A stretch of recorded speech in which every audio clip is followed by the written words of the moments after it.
विष्णु जी, आपने कहा था कि दो ऐसे एक्ट हैं जिसके खिलाफ हर सनातनी को आवाज़ उठानी चाहिए। एक प्लेसेस ऑफ वर्शिप एक्ट जिसके बारे में हमने बात की, और एक है वक्फ एक्ट 1995।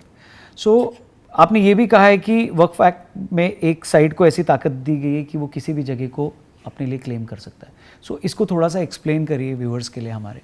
देखिए, आप अगर Waqf act, places of worship act में ऑलरेडी एक्सप्लेन कर चुका हूं, तो वक्फ एक्ट 1995 का अगर आप अध्ययन करेंगे तो हमारे लॉ में एक बड़ी अच्छी कहावत है, power corrupts and absolute power corrupts absolutely. तो अगर आप किसी को असीमित अधिकार दे देंगे तो उसका नतीजा यही होगा कि वो उसका दुरुपयोग करेगा जी। तो जो आज आप समस्या देख रहे हैं वक्फ की, जब आप देख रहे हैं कि तमिलनाडु के एक पूरे गांव को और एक मंदिर परिसर को जो इस्लाम के आने से पहले था, उस पूरे एरिया को वक्फ संपत्ति घोषित कर दिया। आज ज्ञानव्यापी परिसर में कह रहे हैं कि वक्फ संपत्ति है, मथुरा श्री कृष्ण जन्मभूमि में कह रहे हैं कि ये वक्फ संपत्ति, ताजमहल के एक पोर्शन को कह रहे हैं कि ये वक्फ संपत्ति है। तो आज सूरत की म्युनिसिपल कॉर्पोरेशन को कह रहे हैं वक्फ संपत्ति है, चंद्रशेखर आजाद पार्क को कह रहे हैं वक्फ संपत्ति है, इलाहाबाद हाईकोर्ट की जो जमीन है उसके एक पोर्शन को कह रहे हैं कि वक्फ संपत्ति है। तो ये सवाल उठ कैसे रहा है? राष्ट्रपति भवन और संसद का जो परिसर है उसमें भी काफी आज 123 प्राइम प्रॉपर्टीज ऐसी मिली है जिसको वक्फ से डी नोटिफाई किया है हमारी प्रेजेंट गवर्नमेंट ने। तो बात ये हो रही है कि ये सवाल उठ कैसे रहा है, और जब हम इसकी तह में गए तो पता चला कि जो आपने असीमित अधिकार दिए हैं वक्फ बोर्ड को, ये उसका मूल कारण है। अब अगर उसको मैं आपके सामने डिकोड करूं तो सेक्शन 4, 5 और 6 में वक्फ एक्ट 1995 में सर्वे होता है हर 10 साल में। जैसे आप जानते होंगे, कोई भी अगर सर्वे होगा तो उस सर्वे में अगर आपकी जमीन जा रही है, आपकी मतलब किसी भी आदमी की जमीन जा रही है, तो उसको नोटिस दिया जाएगा, उसको इन्फॉर्म किया जाएगा, भाई आपकी जमीन इस सर्वे में जा रही है, आपको अगर कोई ऑब्जेक्शन हो तो आके बता दीजिए।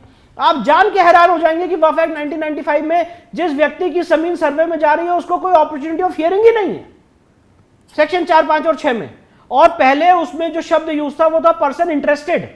तो सुप्रीम कोर्ट ने 1979 में जजमेंट दिया बोर्ड ऑफ मुस्लिम वक्फ के केस में, और उसमें उन्होंने कहा कि ये जो सर्वे होता है ये नॉन मुस्लिम्स पे अप्लाई नहीं होगा। तो वी वर सेटिस्फाइड कि नॉन मुस्लिम्स पे अप्लाई नहीं होगा। कांग्रेस गवर्नमेंट ने 2013 में सेक्शन 6 को अमेंड कर दिया और कह दिया पर्सन इंटरेस्ट, देखिए कितनी बदमाशी की, महीन बदमाशी, पर्सन इंटरेस्टेड वर्ड को अमेंड करके पर्सन एग्रीव्ड कर दिया। और अब जजमेंट आ गया है कि अब उसमें नॉन मुस्लिम्स भी कवर्ड है। तो मतलब अगर किसी आदमी की, और जो बात मैं आपको बोल रहा हूं इसके बहुत ड्रैकोनियन कॉन्सिक्वेंसेस होने जा रहे हैं, ऑलरेडी हो चुके हैं और आगे होने जा रहे हैं। सेक्शन 4, 5 और 6 में सर्वे होता है कि बहुत से लोगों की संपत्ति सर्वे में चली जाती है, उनको पता ही नहीं चलता है, और उनके ऊपर मैंडेट है कि आप उसको वक्फ ट्राइब्यूनल में चैलेंज करिए। ये किस तरह का लॉ है? जब आपको पता ही नहीं है कि आपकी संपत्ति चली गई तो उसको हम वक्फ ट्राइब्यूनल में चैलेंज करें। अब दूसरा सवाल यह है कि वक्फ ट्राइब्यूनल का अगर आप गठन देख लें तो वक्फ ट्राइब्यूनल में एक इस्लामिक लॉ का जानकार बैठा हुआ। वक्फ ट्राइब्यूनल खुद में अनकॉन्स्टिट्यूशनल है। आर्टिकल 323A और आर्टिकल 323B को अगर आप देखेंगे, मैं इसको थोड़ा एक्सप्लेन करना चाहता हूं। इस देश के लीगल सेटअप में 3 टायर सिस्टम है जुडिशरी का, सबऑर्डिनेट जुडिशरी, हाई कोर्ट और सुप्रीम कोर्ट। हमारे संविधान निर्माताओं ने एक सेपरेट इनोवेशन किया और ये डेवलप किया कि ऑल्टरनेटिव डिस्प्यूट रेजोल्यूशन मैकेनिज्म होना चाहिए। उसके लिए आर्टिकल 323A और B में ट्राइब्यूनल्स बनाए गए, एडमिनिस्ट्रेटिव ट्राइब्यूनल्स बनाए गए, और उसमें बहुत सारे ऐसे सब्जेक्ट्स हैं जिसमें एडमिनिस्ट्रेटिव ट्राइब्यूनल बनाए जा सकते हैं। बहुत सारे सब्जेक्ट्स हैं, जैसे कैट हो गया, जैसे अगर किसी सेंट्रल गवर्नमेंट के ऑफिसर का सर्विस डिस्प्यूट है तो वो कैट में जाता है, स्टेट गवर्नमेंट के किसी ऑफिसर का अगर सर्विस डिस्प्यूट है तो वो सैट में जाता है।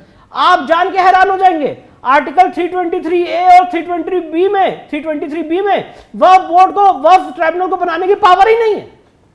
और आप मुझे मैंडेट दे रहे हैं कि जब सर्वे हो जाए तो मैं ऐसी कोर्ट में जाऊं जिसकी कोई कॉन्स्टिट्यूशनल बेसिस नहीं और उसमें एक इस्लामिक लॉ का जानकार होगा। ये एक बात हो गई। इसके बाद सेक्शन 40(1) और सेक्शन 40(3) में आप किसी भी संपत्ति को वक्फ संपत्ति घोषित कर सकते हैं जी। और अगर वो ट्रस्ट और सोसाइटी की संपत्ति है तो आप उनको इन्फॉर्म भी नहीं करेंगे। इन्फॉर्म कहां करेंगे? जहां पे ट्रस्ट और सोसाइटी दर्ज है, मतलब रजिस्ट्रार ऑफ सोसाइटीज या रजिस्ट्रार ऑफ ट्रस्ट के यहाँ। और हम सब जानते हैं वहां पे हजारों कम्युनिकेशन फेंके पड़े रहते हैं। तो अल्टीमेटली ये आप किस तरह का न्याय बना रहे हैं, किस तरह का जुडिशियल सिस्टम बना रहे हैं? आप किसी पुजारी पुरोहित शंकराचार्य को आज तक इस देश के किसी जीओ ने, नोटिफिकेशन ने पब्लिक सर्वेंट का दर्जा दिया है क्या? पर वक्फ एक्ट में 1995 में सेक्शन 101 में आपने सबको पब्लिक सर्वेंट का दर्जा दिया है। आज मुझे अगर मेरे कोई मंदिर का कब्जा हो जाए और या कोई इंक्रोचमेंट हो जाए तो मेरे लिए एक समय सीमा है जिसके अंदर मुझे कोर्ट जाना है, 3 साल, 6 साल या 12 साल। उनके लिए कोई समय सीमा नहीं है सेक्शन 107 में। सेक्शन 108 में अगर जो पाकिस्तान से लोग माइग्रेट करके भारत आए थे, वो ये उम्मीद कर रहे थे कि जिस वो जमीन पे काबिज है, जो एडमिनिस्ट्रेशन ऑफ वैक्यू प्रॉपर्टी एक्ट 1950 के तहत केंद्र सरकार के पास थी, कि केंद्र सरकार कभी उनको देगी, वो सारी की सारी संपत्ति वक्फ बोर्ड को दे दी गई।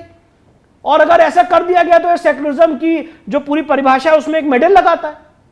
तो ये किस तरह का कानून बनाया है? सरकार के सामने इन सारी चीज़ों को रखा गया है? किसी मंत्री से किसी से कोई बातचीत हुई है? क्या कोई एक्शन या इसके बारे में चर्चा? देखिए, हमारा काम एक लीगल काम है जी। हमारा काम मंत्री या गवर्नमेंट ने आज तक कभी बुलाया नहीं। अगर कभी बुलाएगी तो डेफिनेटली हम अपना पर्सपेक्टिव रखेंगे, पर हमने जो एक लॉयर के तहत अपना काम कर सकते थे वो किया है। हमने इस मामले को सुप्रीम कोर्ट में चुनौती दी थी। सुप्रीम कोर्ट ने कहा कि आप इसको हाई कोर्ट में चुनौती दीजिए। इस समय 120 याचिकाएं अलग अलग हाई कोर्ट में देश के हम फाइल कर चुके हैं। पंजाब हरियाणा रौनक जी, मैं बताना चाहता हूं, वक्फ की समस्या से जल रहा है। और पहले जो रेंट लिया जाता था वक्फ बोर्ड द्वारा, वो कम रेंट लिया जाता था, 300 रुपये 500 रुपये। आज वही रेंट बढ़ के 30,000 50,000 1 लाख रुपए हो चुका है। और ये पूरी समस्या इस समय उत्तर प्रदेश में देश के अलग अलग राज्यों में चल रही है। आंध्र प्रदेश हाईकोर्ट का आंकड़ा है 2007 का कि डिफेंस और रेलवे के बाद तीसरे नंबर पे highest owner of the land. ये मैं नहीं कह रहा हूं, आंध्र प्रदेश हाईकोर्ट का जजमेंट है। डिफेंस और रेलवे के बाद तीसरे नंबर पे highest land owner in the country Waqf board है, और 2007 का जजमेंट है। अगर आज आप उसको इवैल्यूएट करेंगे तो कितनी ज्यादा जमीन बढ़ चुकी है। और ये सारी देखिए, वक्फ का कॉन्सेप्ट क्या है? वक्फ का कॉन्सेप्ट ये है कि अगर कोई आज एक इस्लाम को मानने वाला अपने जीवन में एक सेल्फ एक्वायर्ड संपत्ति नीट और क्लीन तरीके से जो उसने अपने जीवन में अर्जित की है, अगर वो अल्लाह को डोनेट करना चाहता है तो वो उस पर अपने इस्लामिक धार्मिक काम कर सकता है। पर इसका ये अर्थ तो नहीं होता है कि आप किसी और की संपत्ति को कब्जा करके उसको वक्फ संपत्ति घोषित कर देंगे। और इसमें एक आपके सामने बस हाईलाइट करना चाहता हूं, मुझे पता है समय की कमी है। वक्फ बाय यूजर का कॉन्सेप्ट बहुत ड्रैकोनियन कंसेप्ट है।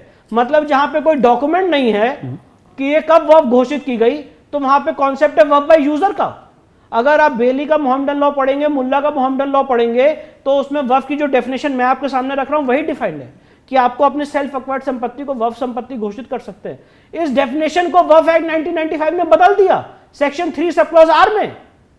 और ये डेफिनेशन है नहीं जो इस्लामिक लॉ के बेसिक प्रिंसिपल्स है उसके खिलाफ सेक्शन 3 आर में डेफिनेशन है। और उस डेफिनेशन के ऊपर जाके वक्फ दो तरह से हो सकता है, या तो आप वक्फ को डेडिकेट करेंगे, ठीक है, वक्फ को आप डेडिकेट करेंगे, और दूसरा ला दिया गया वक्फ बाय यूजर।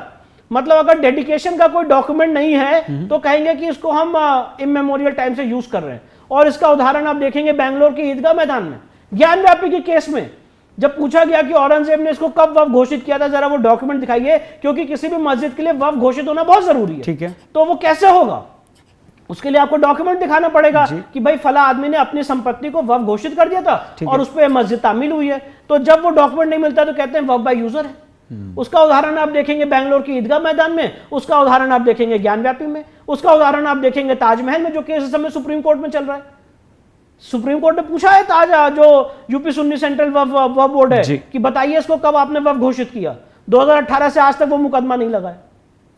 तो ये जितनी बातें हैं मैं आपके सामने सिर्फ ये हाईलाइट करना चाह रहा हूं कि power corrupts and absolute power corrupts absolutely. और जो वक्फ एक्ट 1995 है ये असीमित अधिकार एक वर्ग को दे रहा है जो सेक्युलरिज्म के प्रिंसिपल्स को भी जो मानते हैं उसका सीधा सीधा मर्डर है।